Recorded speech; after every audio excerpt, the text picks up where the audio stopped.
Oi, galera, sejam bem-vindos ao canal Estudos em FIIs. Vamos falar hoje aqui do nosso fundo do IFRA 11, né?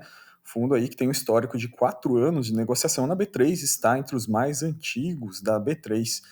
O fundo está negociando com ágio, atualmente 7% de ágio, fez muitas movimentações nesse mês que se passou.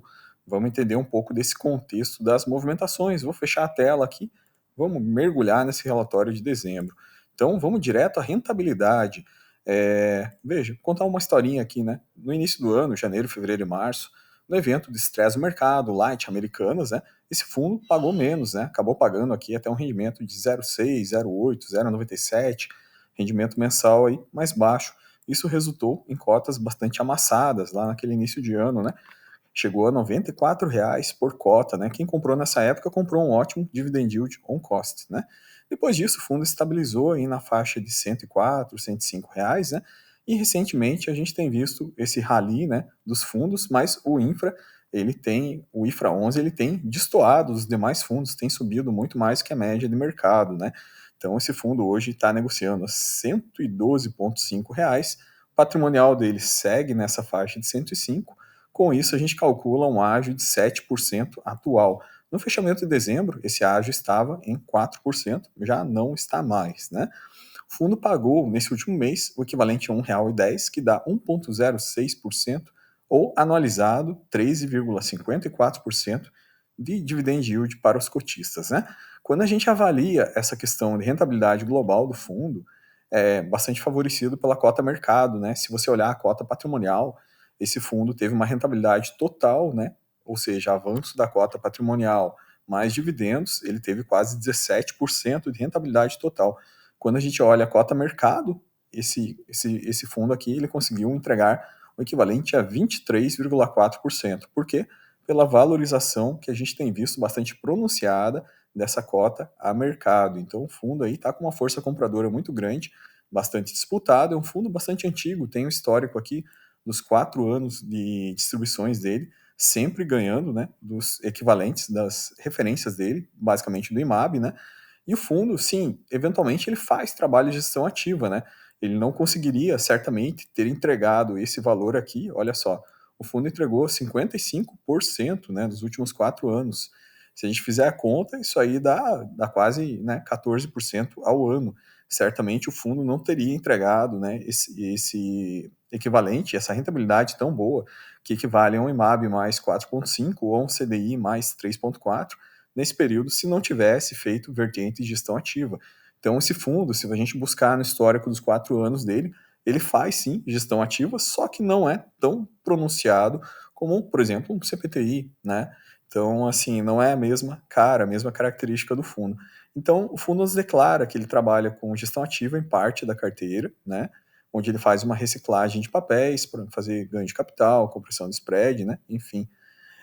E a segunda vertente é uma buy and hold, né? Ou seja, onde ele faz o carrego das operações que ele tem aqui. Então, essas são as maneiras do fundo buscar o resultado, né? O resultado, nesse ano, a gente já viu, né? O resultado dele fechou bastante interessante de rentabilidade. Então, vamos ler essa carta ao gestor aqui para ver o que o fundo nos diz, né? Ó, em dezembro, ele fez bastante movimentação, mas a moral da história é a seguinte, ele achou uma oportunidade boa no mercado, uma emissão aqui da Rio Mais Saneamento, né? Um saneamento aqui classificado com um rating de 3As, né? Então o que ele fez? Ele veio aqui, olha só que interessante, comprou essa debênture aqui da Rio Mais Saneamento com uma taxa de entrada IPCA mais 7,4, uma duration 9 anos, né? E um spread na aquisição de quase 2% para um rating 3As. Perceba que quando você compara com os outros ratings 3As aqui que ele tinha na carteira, basicamente essa operação ela acaba sendo uma boa compra, ela teve um bom spread. Ela só perde para São Gabriel Saneamento, aqui que foi aquela operação originada, né, do BODB, a gente já falou sobre ela. Mas quando você compara com os demais operações que ele tinha, né, operações de rating 3As, a gente tem essa situação aqui, ó. Por exemplo, ele vendeu a GBSP11, né, que tinha ali basicamente 1,5 de spread. Ele vendeu a transmissora aqui também da MEZT11, com spread também dessa ordem de grandeza. A RMSA, ele vendeu a São Gabriel Saneamento aqui também, que tinha um spread mais alto, 2,75. Essa operação aqui realmente não fez muito sentido, a venda da São Gabriel. E vendeu a Enalta também, que era um spread mais alto, só que era um risco mais alto também. Ela tinha um rating menor, né, 3Bs, a operação dessa Enalta aqui. Mas enfim, ele vendeu essa cesta de papéis aqui, duas transmissões, né, dois saneamentos aqui, uma energia aqui no meio do caminho, para botar dinheiro no caixa. Ele botou 67 milhões de dinheiro no caixa, complementou isso aí fazendo operações compromissadas para formar um montante de 80 milhões e emitir nessa Rio Mais Saneamento. Como a gente viu bem aqui, ó, o rating 9,4 anos, é uma debênture AAA e um spread aqui na aquisição de quase 2%. Ou seja, é uma boa oportunidade. Como o fundo não tinha dinheiro em caixa para fazer essa compra aqui, ele fez essas movimentações de venda justamente para botar dinheiro em caixa, mais uma compromissada para completar esse valor aqui, para poder fazer essa aquisição aqui. Eu considero que, na minha opinião, né, foi uma aquisição muito boa, né, da Rio Mais Saneamento. A gente vê outros fundos também comprando essa debênture aqui. Só não fez sentido para mim, realmente, o fundo vender parte da São Gabriel Saneamento, que é saneamento também, 3As com spread mais alto, para comprar essa debênture. E meio que foi um contrassenso, na minha opinião pessoal, né?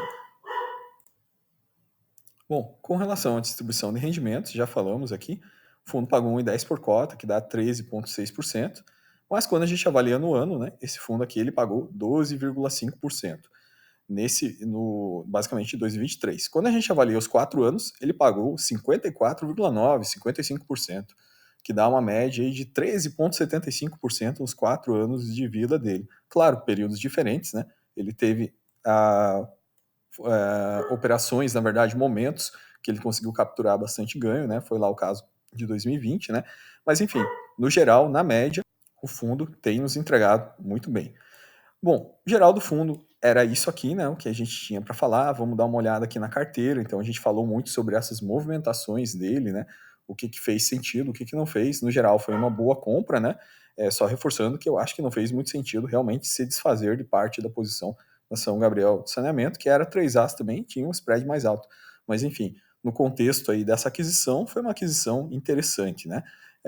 Completou ali com a compromissada, né? E vamos ver como é que vai ser o desempenho, o retorno para o cotista baseado nisso aí. A carteira do fundo não mudou muito setorialmente, né? Nem parte de rating com essas trocas que ele fez, ela continua sendo majoritariamente transição de energia, saneamento, geração e telecom, né? Isso aí perfaz praticamente 75% da carteira. A duration tende mais para longa, 6,5 anos, que faz com que ele consiga capitalizar ganhos realmente de cupom em longo prazo, né? Então, como a duration é mais longa, ele fazendo o carrego até o final, ele acaba sendo bastante favorecido para fazer ganhos para os cotistas. Então, galera, a gente viu, né, essa parte da carteira, as movimentações, falamos um pouco sobre isso, falamos sobre a rentabilidade do fundo, que é bastante estável, né, 12,5%. Nesse ano, 13,75% média desde o início, nos 4 anos de existência do fundo, né?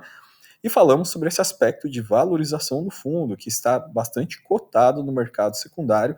A gente sabe que quando tem esse tipo de comportamento aqui, é bastante favorável para que aconteça uma emissão, né? Então, era isso, galera, o geral que eu tinha para passar para vocês. Vídeo mais curto aí, bastante resumido, né? Mas para dar esse headline aí de que realmente o fundo ele segue com esse aspecto aí de ágio, né? Ou seja, está negociando com 7% de ágio e está fazendo esses ganhos de gestão ativa aqui dentro do mês para melhorar a carteira dele. Como a gente viu essa operação, uma operação bastante interessante, com a duration aí de 9,4 anos, spread de quase 2%, numa operação 3As. Então, considero eu, na minha opinião, uma operação bastante interessante para esse fundo aqui continuar fazendo o bom trabalho que ele tem. É um fundo bastante high grade, fundo que trabalha com essas duas estratégias de carrego, buy and hold, para alguns papéis, e para alguns ele faz estratégia de performance e giro também. Embora não seja um giro como é do CPTI, esse fundo aqui a gente percebe no decorrer da existência dele que ele aproveita essas oportunidades de mercado para fazer giro, sim, para trazer ganhos adicionais ao cotista. Não é à toa que desde o início dele vem pagando uma média de 13,75%, embora nesse ano de 2023 pagou 12,5%, devido àquele início de mês que foi mais fraquinho no evento Light Americanas, né? Senão ele teria conseguido pagar ainda mais. Então, galera, no geral era isso aí. Deixo esse vídeo para análise de vocês, para os estudos. Grande abraço a todos, fiquem com Deus e até o próximo.